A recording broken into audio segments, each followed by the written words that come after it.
Hey, Bryce, what have you seen so far from Will Lee and what he's been able to bring to the locker room and the field? Will Lee, that's my guy. He's the blanket, as all of y'all know. Great man-on-man coverage guy. Shuts down the side of the field. I feel like tells me that I don't have to help him, so that just makes my job a lot easier. I feel like. We'll stay on that front row to Brent. Were you once committed to LSU? Is Yeah. that correct? Could you just kind of tell us that story, how you committed to LSU and then decided to change your mind to A&M, or if there were any in between? Yep. Committed to LSU, I believe, my sophomore year.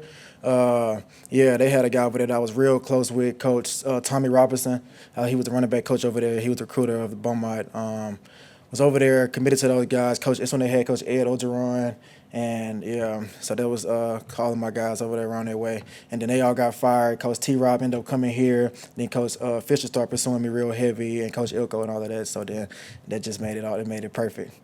We'll go second row on the left side to Alex. Yeah, so first of all, just knowing that, does this game mean any more to you? I mean, you're Beaumont guy too. I mean, that's basically Louisiana. Yeah, no, most definitely. Pretty much all of my family from my dad's side is from Louisiana, so this game means a whole lot to me, definitely. And LSU's obviously got a really good offense. Just what have you seen from them, quarterback and receiver, especially Lacey? Yep, no, quarterback's very special. He has a big arm. The receiver core is very special. I feel like it's going to be one of the best, as a group, the best receiver core that we done seen this season with Lacey, A&M Anderson, and they got another couple guys that's real special. We're going to have to keep the top on the coverage, eliminate the big plays, and just get the ball down. And there were a lot of recruiting battles between A&M and LSU in the last recruiting cycle. You guys got Terry Bussey, of course. Were you involved in his recruitment when he came here, talking to him at all? Not too much, nah. We'll go third row on the left side to Tony. Bryce, obviously you guys have a dynamic pass rush here with your next scorer, Shamar Stewart, a bunch of guys who can get after the quarterback. What is your mindset knowing in the back end here, like, hey, we got guys that can get home? Like, what is your thought process? How has that been able to help you in your job this year? My thought process has been, I know with those guys that I have up front, I know the clock is sped up a lot. I know they probably only have 2 to 3 seconds with those guys up there, sometimes not even that. So that quarterback had to get the ball out now, so that's really just speeding up the process for me. We'll go fourth row on the left side to Carter and then TV row. Bryce, what is it about this team that's you guys are able to win so many close games now, even when you're not playing your best? Being able to find the small things, I feel like we were able to find the small things that we weren't able to find last year. Coming in the fourth quarter, having to find an extra gear, I feel like that we couldn't, like I said, find last year. We just being able to just link and connect and come together as a group and get the stops that we need, get the extra field goals that we need to put us up top, and of course the offense playing well, getting us the touchdowns as well. And where would you assess where you are from a health standpoint? I know earlier in the season you got a little banged up. Yeah, got a little banged up. What was that? Bowling Green game. Been having a nagging injury week to week. Coming back from that, but I'm pretty fine. We'll go back behind the lights on the left side to Tyler.